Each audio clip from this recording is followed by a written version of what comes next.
Hey everybody, welcome back to another video. My name is Jake Whip, and today I'm going to be showing you guys how to make these dynamic gradient backgrounds inside of Davinci Resolve. Now these are super easy to make, and you guys can easily change the colors and the randomness of them, as well as the speed. But before we get into the video, make sure you guys hit the like button, as well as subscribe and turn on notifications so you never miss out on a new video.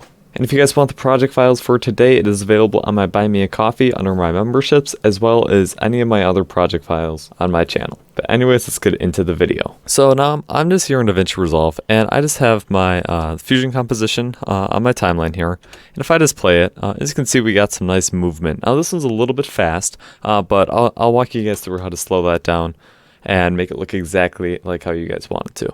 So let's come up to the effects library and come to effects and grab a new Fusion composition. And now that we're inside of the Fusion page, what we need to do is grab a fast noise node. Now everything is going to be done in this node, except for any effects that we apply on later, like let's say grain.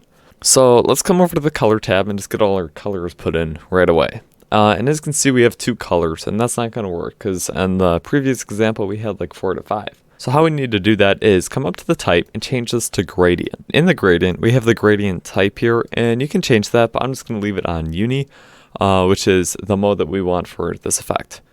And what we can do is just click on these points down here, and then come down to the color, and we can change it to any color we want. So let's do like a bright blue. There. And now we'll just change all of the other points in here, and clicking to add new ones to put in all the colors that we want. There, and now that we have all the colors we want, we can reposition them and adjust how it looks. So how intense it is, how much of one color there is.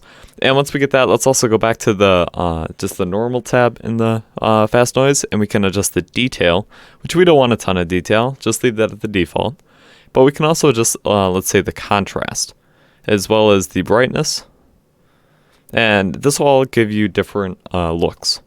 But once we get something that we kind of like, we'll scale it down, up a little bit, just so that it doesn't have quite as much detail in it. And then we can adjust the seethe rate, and that will be the movement of it for us. So as you can see, that's already looking really good. I might slow it down even a little bit more. And there, I like that look. And so once you get the fast noise looking how you want it, we're going to go ahead and add some grain to it.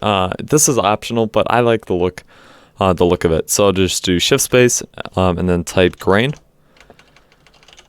And then we can hit enter. You guys can also use the film grain nodes. I'm just going to be using the normal grain though. And then we can just bring up the power or bring down the power. We first have to view the node actually. And I'm going to want to bring down the power to probably something around 1.5. And if we zoom in, we just got this like subtle grain texture on top of it. There we go. And you can also adjust like the grain size, and it's like the softness difference, all that stuff. But I just like the default look for what I'm creating. And then finally, I'm gonna add my text. So just grab a text node, merge it up, and I'm gonna connect this to the media out so we don't have to re-show every node that we do. And in the text, I'm going to do gradient background. There we go. And I'll change the font down to Worked Sans, which if you guys do get this off of my Buy Me a Coffee, if you do not have the font installed, it's free on Google Fonts. You will have to change it, otherwise it won't show up. But then let's do black italic. We can bring the line spacing down until they're touching. And we could size this up a good amount. There. And then I'm going to right click in here and do character level styling. And this allows us to individually change all the characters, or in this case, the lines, independent from each other. So if we come up to the top here and click the text outline, click that, and then select the gradient text. As you can see, we'll have these green boxes that appear around each of the letters. And once we have that, we can come and adjust the size and scale it up independently from the background text. So there, something like that. And then I'm going to go back to the tools and then just adjust the line spacing. Just give them a little bit of space in between it. There we go. And then after this, let's add in a transform node. Come to the first frame. I'll scale it down a little bit. Then add a keyframe. Come all the way to the end and scale it down a little bit more. So now if we play it, we have our text scaling down and the background is moving nice.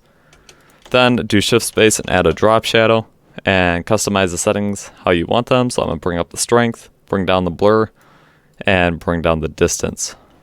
So there we go.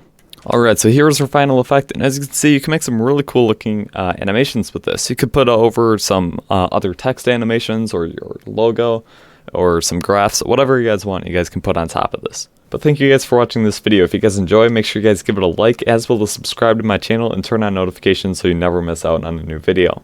If you guys want the project files, they are available on my Buy Me a Coffee page. If you guys have any questions, drop them down below, and I'll see you guys next time for another video.